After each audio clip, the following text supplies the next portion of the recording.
Bonsoir à toutes et à tous, je suis ravie de vous retrouver sur 8 Mont Blanc. Nous sommes le vendredi 26 avril 2024, il est 18h, c'est l'heure du journal préparé par l'ensemble de la rédaction. Voici les titres. La fête de la nature, chasse et pêche de l'Épin-le-Lac fait grincer des dents.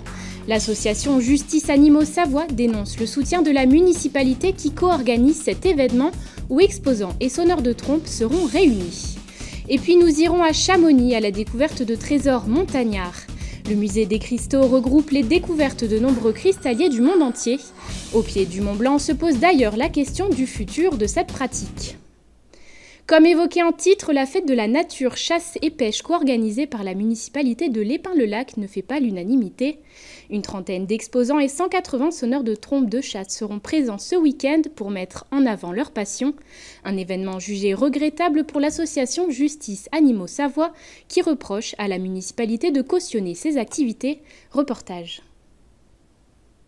Dès ce samedi, la plage de l'Épin-le-Lac sera animée car la municipalité co-organise une fête de la nature, chasse et pêche. Durant 2 journées, ces loisirs seront mis en avant à travers un concert, un concours régional de sociétés de musique de trompe et également une trentaine d'exposants qui feront découvrir leurs fromages, viandes et autres produits du terroir. Un événement qui n'est pas passé inaperçu au sein de l'association Justice Animaux Savoie qui regrette le soutien du maire. Il y a de la mise à disposition de matériel, de lieux publics, il y a le logo de la commune sur tous les supports, sur l'affiche, et puis surtout, nous, ce qu'on regrette en fait, c'est ce soutien actif sur la communication et dire sur les réseaux sociaux de la commune, sur la page Facebook, que la commune est très fière de voir cet événement, cette fête de la chasse, ce concert de sonneurs de trompe sur sa commune. Pour nous, en fait, c'est terrible parce que ça renvoie en fait une image, ça normalise, en fait, ça banalise cette pratique. Aujourd'hui, la chasse, ça pollue, ça envoie des plombs dans la nature, ça tue des animaux, ça rend certains promeneurs ou randonneurs une certaine insécurité. Et donc, en fait, c'est en termes d'image, c'est terrible qu'une collectivité fasse ce soutien actif et fasse la promotion de cet événement.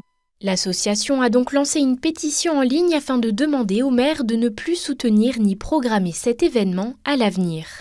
À ce jour, elle a recueilli près de 24 000 signatures, un nombre qui ne fera pas changer d'avis la municipalité.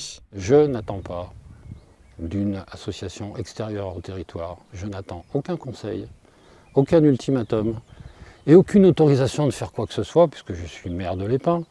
J'ai un conseil municipal qui m'a suivi sur cette opération. J'ai une population qui tous les jours me félicite en disant c'est incroyable ce que vous êtes en train de faire. Elle a ses idées et elle n'a pas à nous les imposer. Voilà. Nous n'imposons à personne d'aimer la musique de trompe. Je n'impose pas ça. Nous n'imposons à personne d'aimer la chasse ou la pêche. La chasse et la pêche sont des loisirs de pleine nature. Ça fait partie de notre territoire. Eh bien, nous n'attendons encore une fois pas de leçons extérieures. Quoi qu'il en soit, l'événement aura bien lieu ce week-end. L'association poursuit quant à elle son combat. 468 kilos de détritus ont été ramassés puis triés ce mercredi lors de la seconde édition du plogging Team Chambé. Une pratique alliant marche et ramassage de déchets sauvages. C'est le Chambéry Savoie Mont Blanc Handball qui organisait cet événement. 112 participants étaient présents, dont les joueurs du club pour nettoyer les rues chambériennes. Ozan Bayram y a assisté. Reportage. La chasse aux déchets est ouverte. Petits et grands ont arpenté les rues de Chambéry à la recherche du moindre détritus avec l'aide des joueurs et des jeunes du centre de formation du Chambéry Savoie Mont Blanc Handball. L'occasion pour les fans de partager un moment singulier avec leurs idoles pour un grand nettoyage. Satisfaite, on a passé un bon moment, une bonne balade avec convivialité et tout, et on sera là l'année prochaine, si c'est reproduit l'année prochaine, on sera présente. Une satisfaction partagée par l'ensemble des joueurs qui ont pu eux aussi se rapprocher de leur public et renforcer la cohésion d'équipe. C'est toujours un plaisir, c'est vrai que c'est des gens qu'on croise en permanence lors de nos matchs qui viennent nous supporter, et là de pouvoir partager un moment en handball comme ça, de la vie de tous les jours avec eux, c'est forcément un plaisir. Après plus d'1h30 à déambuler dans les rues, retour à la Groupama Academy, lieu de départ et d'arrivée du plogging, pour peser et trier les déchets.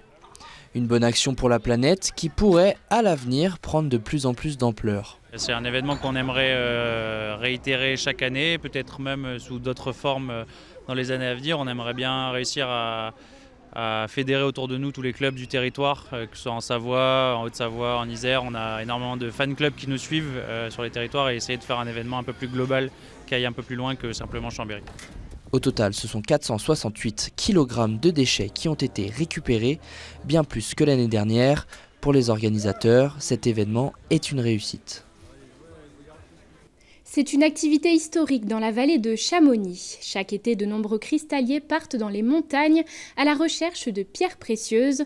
La plupart de leurs trouvailles sont visibles au musée des cristaux de Chamonix, un lieu qui rassemble tous les passionnés de minéraux qui tentent, avec la municipalité, de mieux encadrer la pratique afin de garantir la sécurité des cristalliers et la préservation de ces merveilles naturelles. Plus d'explications avec ce reportage d'Emmanuel Jaude. Derrière les vitrines, une réelle explosion de couleurs accueille les visiteurs. Des fluorides, des azurites ou autres crocoïtes qui dévoilent le large panel des teintes naturelles arborées par tous ces cristaux. Mais si l'on peut trouver ici des roches et minéraux issus des 4 coins de la planète, la part belle est bien évidemment laissée aux richesses locales. Car sur les hauteurs de Chamonix, l'activité de cristallier est aussi historique que traditionnelle et fait encore naître aujourd'hui de nombreuses passions. Je crois que le premier cristal que j'ai ramassé, ça devait être sur la mer de Glace, je devais avoir 7 ans. Voilà. Puis ça m'a jamais quitté. Il s'en est toujours trouvé. Il y a eu un moment où les gens allaient plus les chercher. Après, ça s'est un peu calmé pendant. C'est vrai qu'il y a eu un moment où il y avait assez peu de cristalliers sur le massif. Puis maintenant, c'est vrai qu'on est presque trop, je pense, sur le massif. Mais bon, voilà. Donc tout le monde trouve quelque chose. Puis c'est surtout pour se faire plaisir, quoi. Par passion, puis pour être là-haut, quoi. Un appel à la montagne qui pousse chaque année de nombreux apprentis chasseurs de trésors en altitude. Une pratique aujourd'hui encadrée par une charte pour la commune de Chamonix. Un code d'honneur qui implique de respecter l'environnement en n'utilisant ni moyens lourds ni engins motorisés. De plus, cet engagement impose aux cristalliers de présenter leurs plus belles pièces au musée géré par la mairie et le club de minéralogie. Un devoir pas toujours respecté. Il y a un certain droit de préemption, effectivement. Alors après, les cristalliers sont censés nous vendre ce genre de pièces à prix plancher, parce que la commune les autorise à aller sur le territoire communal pour aller chercher des cristaux. C'est un petit peu le deal, on va dire. C'est un petit peu le deal. Mais il y a un nouveau phénomène aussi qui engendre l'appétit, on va dire, notamment des étrangers, que sont les réseaux sociaux. Et ces étrangers viennent à Chamonix pour aller à la chasse au trésor. Et c'est pas souhaitable. En effet, l'une des priorités des acteurs locaux étant de préserver le patrimoine naturel afin de l'exposer au public, l'émergence d'un commerce de pierres et de la spéculation sur leur prix ronge petit à petit les puristes passionnés qui exercent leur hobby avec éthique. Beaucoup de gens se sont rendus compte qu'on pouvait faire un peu d'argent avec des cristaux. Ce qui n'est pas forcément bien, mais bon, ma foi, ça permet aussi de sauver plus de cristaux, parce que si on ne les sauve pas, ils vont passer dans le rouleau de l'érosion, donc personne ne les verra et personne ne les retrouvera. Donc ça, c'est bien. Et puis après, il y a le réchauffement climatique qui nous dégage aussi beaucoup de zones qu'on ne voyait pas avant, alors qu'on a dû être vus il y a très longtemps, quand il n'y avait pas de glacier. Mais voilà, mais maintenant, c'est vrai que c'est un peu du pain béni, le réchauffement climatique pour les cristalliers. Hein, mais à la fois du pain béni, puis à la fois pas, parce que, ma foi, les montagnes tombent, et donc quand on est dessous, c'est pas sympa, quoi. À l'instar du climat et des montagnes, les pratiques et pratiquants évoluent donc au fil des générations. Afin de les encadrer au mieux, une nouvelle charte des cristalliers est d'ailleurs actuellement en cours d'élaboration. Un document qui devrait voir le jour dans les prochaines semaines. C'est la fin de cette édition. Merci de votre intérêt pour l'actualité sur notre antenne. Tout de suite, la météo présentée par Thierry Paulme. Le retour de l'information, c'est ce lundi à 18h avec Emmanuel Jaude. En attendant, je vous souhaite une très bonne soirée. À bientôt.